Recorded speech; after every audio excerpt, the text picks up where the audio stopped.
Hello, my dear students. I hope you all have been doing well. We are going to discuss last experiment, and this is experiment number 11.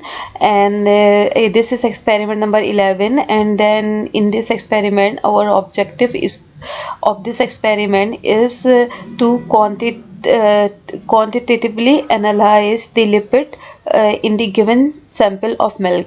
So what is it mean? It means that we have to find out the quantity of the lipid that would be present in the given sample of milk. So we would be having this sample, experimental sample, as in the form of a milk, and we have to means quantify or find out the amount of the lipid that would be present in that sample.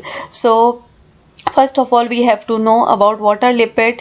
We have already discussed it various times previously, and now we will be discussing it again, that lipids are actually chemically diverse heterogeneous group of compound. These are the macromolecule, and it can be found in the form of fats and waxes. We can these are the ester of fatty acid and waxes, and fats are the fats are the energy reservoirs. Fats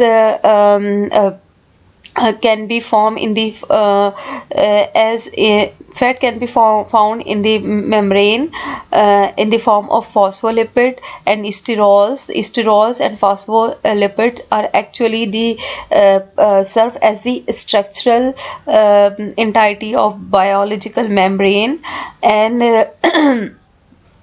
lipid also serve as light absorbing pigment and hydrophobic anchor of protein, and this was the and they can also, one of the most important function of lipids are the emulsifier. So in the form of phospholipid, the lipid can serve as emulsifying agent. So to quantitatively analyze the amount of the lipid in the milk, what we have to do, we have to take 7 ml of milk in a beaker, and then we have to add equal volume, means 7 ml of the hexane in it, and then we have to mix it, and we have to transfer we have to first mix it, and then we have to transfer it in a separating funnel, and again mix it, and then we have to allow it to withstand, and allow them to separate two layers. So after allowing them this mixture to withstand for few minutes, what we will be getting, two layers. One would be the aqueous layer and one would be the non-aqueous layer. So the we after the separation of two layers, we have to separate, or we have to collect these two layers into separate beakers, and then what would be having, when we would be having upper layer in another beaker, so we have to add um, we have to add 7 ml of the hexane in that beaker that would be having lower layer, and